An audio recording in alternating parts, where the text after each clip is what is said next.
শুভ সকাল আমার প্রিয় বন্ধুরা, তোমরা সবাই কেমন আছো? আশা করছি সবাই খুব ভালো আছো, আর আমরাও সবাই ভালো আছি। আজ হচ্ছে শুক্রবার, আর এখন বাজে হচ্ছে সকাল 8:30। তোমাদের সবাইকে সাথে নিয়ে আজকে আরেকটি নতুন ব্লগ আমি স্টার্ট করছি। সকালে উঠে কিন্তু আমার গ্যাস ট্যাসগুলি পরিষ্কার করা হয়ে গেছে, আর আমি গরম জলও খেয়ে নিয়েছি। ছোট ছেলেকে ডেকে দিলাম যে উঠে পড় বাবা, আন্টি চলে আসবে, তুই কিন্তু পড়াগুলি একটু বসে রেডি করে নে। তাও আমার কথা শোনার পরেই কিন্তু কিছুক্ষণ পরই উঠে পড়েছে। আর উঠে তো জানোই ওকে, এদিক ওদিক বসবে, তারপরে সোফায় বেরাস নিয়ে বসে পড়লো। আর ওকে দেখতে গিয়ে আমি ভাবলাম আমার কাজে দেরি হয়ে যাবে, তাই বেশি বকবক না করে আমি আমার কাজটা করে নিই। তাই তাড়াতাড়ি করেই দেখো, ফ্রিজটা দেখলাম 2-3 দিন ধরে পোছা হয় না, তাই একটু কলিন দিয়ে ভালো করে পুছে নিলাম। পুছে টুছে ওপরটাও দেখলাম একটু ধুলো ধুলো পড়েছে, তা সেগুলোও ভালো করে পুছে নিলাম। পুছে টুছে আবার দেখো এইদিকের অবস্থা, গ্যাস ট্যাস তো সব পুছে নিয়েছিলাম। আর মাসি এই মাত্র তোমার বাসন টাসনগুলি মেজে গেল, দেখলাম গ্যাসের ওপরে পুরো জলে জল। আবার সেগুলিকে ভালো করে পুছে নিলাম।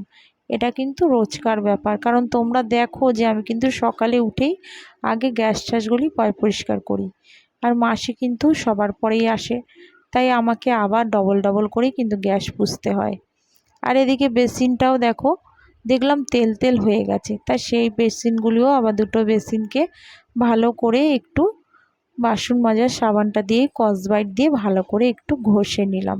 আর এগুলি তো রোজকারই করতে হয়, এগুলি তো আর তোমার না করে রাখলে তো হবে না, দেখতেও বাজে লাগবে, তাই প্রতিদিনেরটা প্রতিদিন করতে হয়। আর এদিকে দেখো এর কীর্তি দেখো, যেই দেখেছে আমি ক্যামেরাটা অন করেছি অমনি ইয়ার্কি মারছে ক্যামেরার সামনে। আমি কিন্তু তখন দেখিনি, তোমাদের সঙ্গে কথা বলতে বলতেই দেখতে পেয়েছি। আর ওর ব্রাশটা নিয়ে দেখো মুখ টুক ধুয়ে চলে গেল, আর আমিও ব্রাশটা করে নিলাম, করে স্নান টান করে সোজা চলে এলাম ওর আবার খাবার করতে। আজকে আবার বায়না করছে, মা চা করে দাও। আমি কিন্তু আজকে একটু দিইনি, আমি না আজ আজ তোমাকে চা দেবো না, তোমাকে ছাতু খেতেই হবে। তাই একটুখানি তোমার ছাতু গুলে দিলাম। এখন কি বলবে জানো তো, বলবে ছাতু খেলে নাকি ওর পেটে ব্যথা করে। বলে মা আমার ছাতু খেলে পেটে ব্যথা করে। সেম জিনিস ওর দাদাও বলতো, যেই খাওয়াতাম বলতো মা আমার গা গোলাচ্ছে, পেটে ব্যথা করছে। ঠিক জিনিসটা ওর ভাইও করছে। ওর ভাই কিন্তু জানে না যে ওর দাদা এসব কথা বলতো, কিন্তু দেখি এখন ও সেটা বলে। জানি না কেন বলে, ও কিন্তু কোনোদিন শোনেনি যে ওর দাদা এই একই রকম কথা বলতো। তাই এদিকে ছেলেকে দেখো ছাতুটা গুলে খাইয়ে ঠাইয়ে দিয়ে আমার জন্য এবার 1 কাপ চা করে নিলাম। চা করতে করতেই দেখি তোমাদের দাদাভাই উঠে বসে পড়েছে। তার শাশুড়ি আবার তার জন্যে চা করছে আর নিজের জন্যও করছে। আর আমি আবার কি করলাম, তাড়াতাড়ি করে চাটা হাতে নিয়েই মুখে দিতে দিতেই আবার চলে এলাম, কুমড়ো আলুটা তাড়াতাড়ি করে কেটে নিলাম। কেটে তরকারিটা বসিয়ে দিলাম, কারণ তোমাদের দাদাভাই তো জানো, যদি একবার দেরি হয়ে যায় তাহলে তো আর রুটি মুটি নেবে না, চলে যাবে। তাই তাড়াতাড়ি করে চাটা নিয়েই খেতে খেতেই তরকারি কেটে তরকারি বসিয়ে দিলাম। এদিকে দেখি ফ্রিজ খুলে তোমার আটাটা মাখাই নেই, শেষ হয়ে গেছে। কি করব অগত্যা, আবার তাড়াতাড়ি করে গেলাম, গিয়ে তোমার আটাটা এবার বের করে দেখো মেখে নেব। এবার জিজ্ঞাসা করলাম তোমাদের দাদাভাইকে যে একটু আজকে পরোটা করে দিই। তো বলছে যে পরোটা খাবো না। তাই বললাম এক এক দিন খাও, একটু পরোটা না খেলে হয়? এক এক দিন তো খেতেই লাগে, রোজ রোজ কি রুটি ভালো লাগে? তাই বলার পরে আবার বললো ঠিক আছে, একদম হালকা করে করবে। আর তোমাদের দাদাভাই না একদম পরোটা খেতে সকালের দিকে ভালোবাসে না। তাই কি করলাম, একটু তোমার আটাটার মধ্যে একটু নুন আর একটু মিষ্টি দিয়ে আটাটা মেখে নিলাম। করতে করতে তোমাদের দাদাভাই গেছে স্নান করতে, আমি এদিকে ঘরে এসে তাড়াতাড়ি করে আবার ছেলের স্কুলের বইগুলি গুছিয়ে দিচ্ছি, কারণ ওর আন্টি এসে গেছে, আন্টি পড়াচ্ছে। ভাবলাম ছেলেটা দেরি হয়ে যাবে, আগে তাড়াতাড়ি করে তোমার ওর রুটিনের বইগুলি গুছিয়ে ফেলি। গুছিয়ে চলে এলাম, দেখো এদিকে পরোটাটা ভাজতে ভাজতে দেখি কি একটা পরোটা পুরো পুড়ে গেছে। কিছু করার নেই, ভাবছি দরকার নেই, এটা আর দেবো না, অন্য আর একটা পরোটা তোমাদের দাদাভাইকে দিয়ে দিয়েছি, কারণ এটা কি দেওয়া যায় বলো? তা পুড়ে গেছে, ভাবলাম খাওয়ার সময় হয়তো দেখবে পুড়ে গেছে, খেতে চাইবে না, হয়তো ফেলে দেবে। তাই ভাবলাম দরকার নেই, থাক, এটা আমি খেয়ে নেব। আর আমরা মেয়েরা তো সবই পারি বলো, পোড়া হোক বাসি হোক সব জিনিস খেতে পারি, তাই না? আর এদিকে দেখো পরোটাটা করেই আবার চলে এলাম ছেলেকে খাওয়াতে। ছেলে স্নান টান করিয়ে দিলাম দিয়ে ছেলে নিজে নিজেই ড্রেস পরে নিল। আর ওকে আজকে একটু পেয়ারা আর কেক দিয়ে দিয়েছি। ওরা স্কুলে বেরিয়ে গেছে, তোমাদের দাদাভাইকেও টিফিন রেডি করে দিয়েছি। আর এটা দেখো কচুর শাক, কচুর শাকটা নিয়েছিলাম আমাদের নিচে যে দাদাটা দিতে আসে শাক, তা ওনার কাছে দেখলাম ভালো বেশ কচুর শাকটা রয়েছে, তাই ভালো করে ধুয়ে একটু নুন দিয়ে দিলাম, দিয়ে জলের মধ্যে দেখো কচুর শাকটা বসিয়ে দিলাম গ্যাসে। একটু নুন দিলে কি তোমার ভালো তাড়াতাড়ি মজে যাবে। আর কচুর শাক তো তোমার সিদ্ধ হয়ে গেলে তো তোমার, আর এই কচুর শাকগুলি না ভীষণ ভালো খেতে হয়। দেখো বসিয়ে দিলাম, দেখো ছোট ইয়েতের মধ্যে কড়াইতের মধ্যে মানে একদম হচ্ছিল না, অনেকটা হয়ে গেছে। আর আজকে করব ডিমের ঝোল। তোমাদের দাদাভাই আর বাজার আজকে যাবে না। আর ডিমগুলির মধ্যে দেখলাম প্রচুর নোংরা, তাই ভালো করে ডিমগুলিকে দেখো একটু ধুয়ে নিয়ে তারপরে তোমার বসিয়ে দেব সিদ্ধ করতে। একটাতে কচুর শাক সিদ্ধ হবে আর একটাতে ডিম সিদ্ধ হবে, তারপরে আমি যাব ঘরের কাজ করতে। আর একটু দিয়ে দিলাম নুন। নুন দিয়ে দিলে কি হয় জানো তো বন্ধুরা, ডিমের ছোকলাগুলি ভালো করে ছাড়ানো যায়। আর নাহলে এক এক সময় না ডিম যখন আমি ছাড়াতে যাই পুরো একদম ডিম শুদ্ধ একদম উঠে আসে। তাই নুনটা যখন তোমরা দেবে, নুনটা দিলে দেখবে একদমই তোমার ডিম শুদ্ধ উঠে আসবে না, শুধু ছোকলাটা উঠবে। তার জন্যে আমি এরকম করেই করি, এটা আমার মাই আমাকে বলে দিয়েছিল। আর এদিকে দেখো আমি ওদিকে সিদ্ধগুলি করতে দিয়ে এসে দেখো আমি একটু খেয়ে নিচ্ছি। আর দেখো সেই পোড়া রুটিটা ভালো করে ওপর দিয়ে পোড়াগুলি ফেলে দিলাম, ফেলে দিয়ে একটু তরকারি আর একটু মিষ্টি ছিল, আমার মাই আমাকে ষষ্ঠীর যেদিনকা বাড়ি ফিরছিলাম পাঠিয়েছিল, সেই মিষ্টিটা দিয়ে একটু শাশুড়ির জন্য রাখলাম। আর আমি একটু নিয়ে বসে এবার খেয়ে নেব। এই সময়টা আবার একটুখানি তোমার যাই হোক বসে একটু খেতে পারি, তারপরেই তো ঘরের কাজকর্ম করতে হবে। তো দেখো বন্ধুরা, এবার বেডশিটগুলি ক্লিন করবো, বালিশগুলি তোমার জায়গা মতো লুকিয়ে রাখছি। এখানেই তোমার বালিশ রাখি, তোমাদের আগেও দেখিয়েছিলাম। তো এখানেই তোমার বালিশ টালিশ রাখা হয়। আর তোমার অনেক পুরনো জামা কাপড় টাপড় সব কিন্তু এর ভেতরেই আমি রাখি। আর এখন তোমার রান্না তো বাকি রয়েছে, তোমরা জানো এখন রান্না কিছু করিনি, ছেলেকে স্কুলে বেরিয়ে গেল। তোমাদের দাদাভাইকে আজকে একটু পরোটা করে দিয়েছিলাম, তা রোজিতে রুটি খাই, আজকে একটু পরোটা আর তোমার আলু কুমড়োর তরকারি করে দিয়েছি। আর ছেলেদের ওর ঠাকুমা একটুখানি তোমার আলু ভেজে দিয়েছিল, আর এদিকে তোমার ডিমের ভুজিয়া করে দিয়েছি। ওই দিয়েই ছেলেদেরকে একটু ঘি দিয়ে দিয়েছি, ওরা খেয়ে নিয়েছে। আর আমিও টিফিনটা করে নিলাম, করে সোজা চলে এলাম ঘরে। আর আজকে তোমার রান্না করব হচ্ছে ডিম। কালকে তোমাদের দাদাভাই তো কাতলা কাটা চিংড়ি মাছ নিয়ে এসেছিলো, তা কাতলা কাটা তো রান্না করেছিলাম, আর চিংড়ি মাছটা কটা করেছিলাম সেটা হচ্ছে তোমার ছেলের জন্য করে দিয়েছিলাম, বড় ছেলের জন্যে। তা আজকে কয়েকটা রয়েছে, তা সেটা দিয়ে একটুখানি কচুর শাক করবো আর করবো ডিমের ঝোল। তোমাদের দাদাভাই আবার আজকে বাজার দিতে একদমই চাইছে না, বলছে রোজ রোজ সেই মাছ নিয়ে এক ঝামেলা। কাতলা কাটা আর চিংড়ি মাছ এইসবই বেশিরভাগই আমাদের ঘরে নিয়ে চলে আসছে। বলছে কিচ্ছু করার নেই, আর কোনো মাছ এই গরমে পাওয়া যাচ্ছে না। আর ও যেই সময় মানে বাজারটা করে ধরো 11টা 11:30 বেজে যায়, তখন মানে তোমার সকালের দিকটাই আসলে এত গরম পড়েছে না, সব সকাল সকালেই তোমার বাজার করে নিচ্ছে। আর তোমাদের দাদাভাই সত্যি বলতে ওই 7:30 8টার সময় বাজারে কোনোদিনও যেতে পারে না, কারণ একটু রাত্রে শোয় আর ওঠেও একটু দেরিতে, যার জন্য মনে হচ্ছে এই গরমে সমস্ত মাছ মানে বিক্রি হয়ে যাচ্ছে। আর এই মাছই পাচ্ছে, ট্যাংরা মাছ কোথায় তোমার কাতলা চিংড়ি এইসব পাচ্ছে আর নিয়ে আসছে। আর ওই বললে পরে হয়তো ফোন করে বলছে যে কী খাবে না খাবে, এবার হয়তো আমি ওকে বলছি যে এই মাছ, আবার সেই একই মাছ। আর কি বলবো, ও মানে বিরক্তি হয়ে যাচ্ছে, বলছে যে একই মাছ আমি নিয়ে আসবো, তারপরে সেই তুমি রাগারাগি করবে। তারপরে বোয়াল মাছ, কালকে যেমন বোয়াল মাছের কথা বলেছিল আমি না করে দিয়েছিলাম, তা আজকে আর যেতেই চাইনি। আর আমি সত্যি বলতে আর বলিনি, এত গরমে না সত্যি বাজারটাও যে ও যায় না, আমার নিজের খুব কষ্ট লাগে। এদিকে বাজার, আবার এদিকে ছেলেকে স্কুলে নিয়ে যায়, মানে এই গরমে রোদ্রে আমার নিজেরও খুব কষ্ট লাগে। তাই আজকে যখন সকালে বলছিল যে আজকে আর বাজারে যাব না, তাই আমি আর কিছু বলিনি। আমি ভাবলাম থাক আজকে একটু ডিম করে নিই, আর চিংড়ি মাছ তো আছে, চিংড়ি মাছটা দিয়ে একটু কচুর শাক করে নেবো। কচুর শাকটা আমাদের এখানেই একজন দাদা এসেছিলো, তার কাছ থেকে নিয়েছি, ভালো বেশ পেয়েছিলাম, তাই ভাবছি ওটা দিয়ে একটুখানি কচুর শাক আর এদিকে ডিমের ঝোলটা করে নেব। তাহলে চলো এবার ঘর ঠরগুলি একটু পরিষ্কার করি, কারণ এখন 1:30 মতন মোটামুটি বেজে গেছে। তা ঘরটা পরিষ্কার করে নিই, তারপরে দুটো গ্যাসে তোমার রান্না বসিয়ে দেবো, তাড়াতাড়ি হয়ে যাবে। তাহলে চলো তোমরা দেখতে থেকো আর আমার পাশে থেকো। আর এদিকে দেখো আমি জামা কাপড়গুলিও একটু গুছিয়ে গাছিয়ে নিচ্ছি, ঘর ঠরগুলিও সব পরিষ্কার করে ঠরে তারপরে তোমার রান্নায় যাব। আর এতক্ষণে যেসব বন্ধুরা আমার ব্লগটা দেখছো, নতুন বন্ধুদের বলছি তোমরা প্লিজ একটা সাবস্ক্রাইব করে আমার পাশে থেকো, আমার সাথে থেকো। আর তোমরা পুরো ব্লগটা আমার দেখো, দেখে তারপর কমেন্ট করো। তোমাদের একটা কমেন্ট, একটা লাইক, একটা সাবস্ক্রাইব আমাকে কিন্তু অনেকটা এগাবে, সেটা তোমরা কিন্তু নিজেরাও জানো। তোমরা যদি আমাকে সাহায্য করো তাহলেই কিন্তু আমি এগাতে পারবো।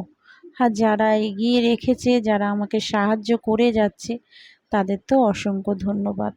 কয়েকদিন যাবৎ দেখছি আমার ব্লগের ভিউয়ার্স অনেকটাই কমে যাচ্ছে। এতে ছেলের মনটা খুব খারাপ হয়ে গেছে, বলছে মা আগে তোমার কত ব্লগে অনেক ভিউয়ার্স হতো, এখন ইদানিং দেখছি 2-3 দিন ধরে একটু ভিউয়ার্স কমে যাচ্ছে। ওর মনটা একটু খারাপ হয়েছে। আমি ওকে বললাম যে বাবু মন খারাপ করিস না, ওই কিন্তু এই সমস্ত এডিটিং সমস্ত কিছু কিন্তু ওই করে দেয়, আমি কিন্তু সেরকম পারি না। জাস্ট এখন ওর পড়াশোনার একটু চাপ হওয়াতে আমাকে সেরকম তোমার ভিডিওগুলি ধরে দিতে পারে না, ফোন সেরকমভাবেও ধরতে পারে না, আমি নিজের হাতে হাতে ধরে করি, কিন্তু এডিটিং সব কিন্তু ওই করে। তাই ওর মনটা একটু খারাপ হয়েছে। তাই ওকে বললাম যে বাবু মন খারাপ করিস না, আস্তে আস্তে দেখবি ঠিক হবে। আর বন্ধুরা তো আমার পাশেই আছে, আমার সাথেই আছে। হয়তো কয়েকদিন 2-1 দিন এরকম হচ্ছে, আবার সব ঠিক হয়ে যাবে। এখন দেখো ও তো ছোট, অত তো বোঝে না। এখন ভাবছে যে মায়ের যাই হোক একটু ভিউয়ার্স হতো, এখন একটু কেন কমে যাচ্ছে, তাই ওর মনটা একটু খারাপ হয়েছে। তাই প্লিজ তোমাদের সবাইকে বলছি আমার ব্লগটা একটু দেখো, আর একটা কমেন্ট, লাইক, একটু সাবস্ক্রাইব করো। এতে কি আমাদেরও তোমার উৎসাহ বাড়ে, আনন্দ বাড়ে, যে পরের দিন আরও উৎসাহর সাথে আরেকটি নতুন ব্লগ নিয়ে আসতে পারি। আর এদিকে দেখো তোমাদের সাথে কথা বলতে বলতে ডিমের আলুগুলিও ভাজা হয়ে গেল, ডিমগুলিও ভেজে ফেললাম। আর এটা হচ্ছে কচুর শাক। আর দেখো রান্নাবান্না পুরো কমপ্লিট, ডিমের ঝোল আর একটু ডিমের বড়া ভেজেছিলাম মাছের ডিমের, তা সেগুলি দেখো পুরো কমপ্লিট হয়ে গেছে। আর ওদিকে তোমার ছেলেদের একটু খেতে টেতে দিয়ে, ছেলেদের বলতে বড় ছেলেকে আর তোমাদের দাদা ভাইকে, আর কিছু জামা কাপড় সেগুলি আবার একটু ভিজিয়ে রাখছি। এগুলি ভিজিয়েই কিন্তু সঙ্গে সঙ্গে কাচিনি, কারণ একটু ভিজিয়ে 10-15 মিনিট পর কেচে ঠেচে তারপরে মেলে দিয়েছিলাম সব। আর প্রতিদিনই তো জানো অনেক অনেক কাচা থাকে, কাচতেই হয় আমার, এটা প্রতিদিনই আমার কাচতেই হবে।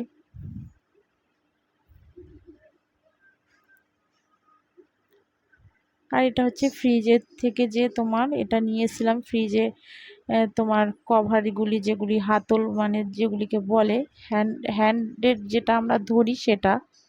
খাওয়া দাওয়া কমপ্লিট হয়ে গেল, ছেলেকে আর তোমাদের দাদাভাইকে ভাত দিয়ে তারপরে আমি আবার গেছিলাম বাথরুমে। আগে ভালো করে গায়ে একটু জল ঢেলেছি। জল ঢাললে কী হবে বন্ধুরা, এত জল গরম হয়ে যাচ্ছে, কি করছি জানো তো, আগে পাম্পটা চালিয়ে নিচ্ছি। পাম্পটা চালানোর পরে তারপরে জলটা দিচ্ছি, একটু সামান্য একটু ঠান্ডা হচ্ছে, খুব বেশি কিন্তু ঠান্ডা হচ্ছে না। একটু ঠান্ডা হওয়াতে তারপরে বাথরুমে গিয়ে বেশ করে গায়ে জল ঢালছি, কিন্তু আর ঠান্ডা কোথায়, সেই জল গরম তো গরমই। সকালের দিকটাও যখন স্নান করি তখনও তোমার জল গরম, পাম্পের জলগুলি এত গরম বেরাচ্ছে, কি বলবো, পুরো মনে হচ্ছে না আগুন গায়ে, ঢেলে কোনো শান্তি নেই। মাঝে তোমার কদিন আগেও ধরো 1-2 মাস আগেকার কথা বলছি, তখনও কিন্তু এত তোমার গরমটা পড়েনি, গরম ছিল কিন্তু এত না। তখন কিন্তু তোমার পাম্পের জল গরম থাকলে সঙ্গে সঙ্গে পাম্পটা চাললে না কি সুন্দর তোমার জলটা ঠান্ডা হয়ে যেত। কিন্তু এখন যদি তোমার জল গরম থাকলে কি হবে, যতই তোমার পাম্প চালিয়ে দিই যে একটুখানি জলটা আবার ঠান্ডা হোক, নিচের জলটা ধরো ওপর দিকে ওঠে জলটা ঠান্ডা হবে, এইভাবে চালাই, কিন্তু কোনো লাভই হয় না, সেই গরম গরমই। আর কবে যে একটু বৃষ্টি হবে, সত্যি মানুষে মানে নাজেহাল হয়ে যাচ্ছে। আমাদের কলকাতাতে সত্যি একদম বৃষ্টি নেই। সব জায়গায় শুনছি, যেমন দার্জিলিং, মহারাষ্ট্র, হ্যাঁ সব জায়গায় কিন্তু শুনছি প্রচুর পরিমাণে, সিকিম জায়গায় শুনছি প্রচুর পরিমাণে বৃষ্টি হচ্ছে। কিন্তু দেখো আমাদের এইসব কলকাতা আশেপাশে বা কলকাতায় কিন্তু কোনো বৃষ্টি নেই। মানে আমরা সত্যি নাজেহাল অবস্থা হয়ে যাচ্ছি। আর এদিকে ছেলেগুলোও তো স্কুল, বাচ্চাগুলোরও তো স্কুল এখন তো তোমার খুলেই গেছে, ওরাও যাচ্ছে স্কুলে, ওদেরও কত কষ্ট। আবার শুনছি কিছু কিছু বাচ্চা নাকি অসুস্থ হয়ে পড়ছে এত মানে গরমের জন্য। ভয়ও লাগে জানো তো, ছেলেটা স্কুলে যায় ঠিকই, যতই তোমার জলের বোতল টিফিন দিয়ে দিই তাও যেন মনটা মানে না, ভাবি এই রে হয়তো ফোন আসছে, ছেলের শরীরটা খারাপ হয়েছে, এইসব আবল তাবল ভাবতে থাকি। মায়েদের বলে না মানে নানা রকম চিন্তা, আর কি বলবো। আর একটুখানি বসেছি, আর দেখো আচারটা যে বানিয়েছিলাম কালকে তো তোমরা দেখলে, দেখো আচারটা নিয়ে আবার একটু বসেছি যে আচারটা খাবো। ছেলে একটু আগেই খেয়েছে, বললো মা আচারটা খুব ভালো হয়েছে। আর আমি একটুখানি খাবো, আর একটু তোমার রেখে দিয়েছি, কিছুটা রয়েছে, একটু ননদকে দেবো অল্প করে, আর একটু আমার মাকেও পাঠাবো, কারণ আমার দাদা আর ভাই খুব আচার খেতে ভালোবাসে। তা অল্প করে একটু পাঠাবো, বলবো মাকে যে একটু দাদা আর ভাইকে একটু একটু করে দিয়ে দেবে, কারণ খুব বেশি তো করিনি। আর যদি যদি ওরকম আম আবার পাওয়া যায়, তোমাদের দাদাভাইকে বলবো আবার একটু বেশি করে নিয়ে আসতে, তখন আবার নয় একদিন করবো। প্রথম প্রথম তো একটু অল্প করে নিয়ে এসেছিল, আর করলামও, খারাপ হয়নি। আবার যখন একটু আনবো বলবো একটু বেশি করে নিয়ে আসো, বলে দেবো, তখন আবার একটু দেওয়া যাবে। তাহলে চলো এবার একটুখানি আচারটা খেয়ে একটু রেস্ট নিই, ছেলে তো একটু পরেই 6টার মধ্যেই চলে আসবে। তাহলে চলো আবার দেখা হচ্ছে বিকেলে। আর আচারটা নিয়ে দেখো বসে খাচ্ছি। আমি খেতে খেতেই ছেলে আবার বড় ছেলে চলে এসছে, বলে মা কি খাচ্ছ? তার আগেই কিন্তু আচার খাওয়া হয়ে গেছে, এবার দেখতে দেখতে ও আবার নিয়ে খেয়ে নিয়েছে। আর এখান দেখো এটা সন্ধ্যাবেলার দিকটা, ছোট ছেলে আসার পরে এই 8টা বাজে, 8টার মতন বললো মা একটু ইয়ে করে দাও, সরি ম্যাগি না, পাস্তা করে দাও। তা তোমার সকালের দিকে বায়না করেছিল স্কুল যাওয়ার সময় নিয়ে যাবে, তা তখন করে দিতে পারিনি, তাই ভাবলাম এখনই একটু করে দিই। একটু নুন আর পাস্তাটা আগে সিদ্ধ বসিয়ে দিলাম দেখো। গুড ইভিনিং বন্ধুরা, দেখো একটু ছেলের জন্যে করে দিচ্ছি একটু পাস্তা। এখানে তোমার আছে গাজর, বিনস আর পেঁয়াজ, একটু তেল দিয়ে দিয়েছি, একসাথেই তোমার দিয়ে দিলাম। পাস্তাটা ঘরেই ছিল, ওই স্কুল যাওয়ার সময় করে দিতাম, আর আজকে একদমই সময় হয়নি, তাই তোমার স্কুলে একটু কেক আর একটু পেয়ারা কেটে দিয়ে দিয়েছিলাম। তাও বলছিল যে না একটু পাস্তা করে দাও, তাও পাস্তা বললাম বাবু আজকে করতে পারবো না, কারণ তোমাদের দাদা ভাইয়ের রুটি তরকারি, ওদিকে ভাত, তারপরে ওরা যে সকালে খাবে একটু আলু ভাজা, অমলেট, এসব করতে করতে জানো তো অনেকটা সময় চলে গেছিলো। অনেক সকালেও উঠেছিলাম, কিন্তু তাও তোমার কাজ করতে করতে দেরি হয়ে গেছিলো।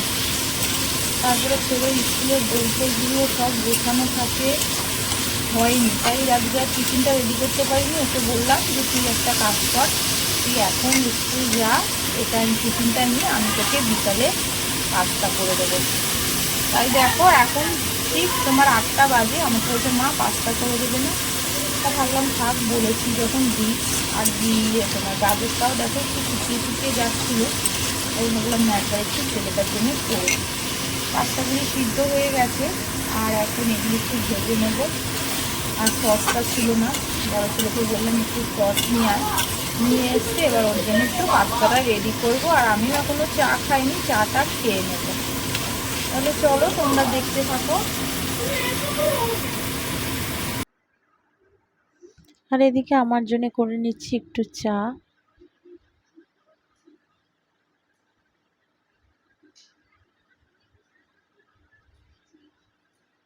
আর দেখো পাস্তাগুলিও সিদ্ধ হয়ে গেছে, দিয়ে দিলাম, দিয়ে একটু ভালো করে নাড়িয়ে চাড়িয়ে একটু নুন দিয়েছিলাম আর সসটাও দিয়ে দিলাম, দিয়ে একদম রেডি করে নিচ্ছি।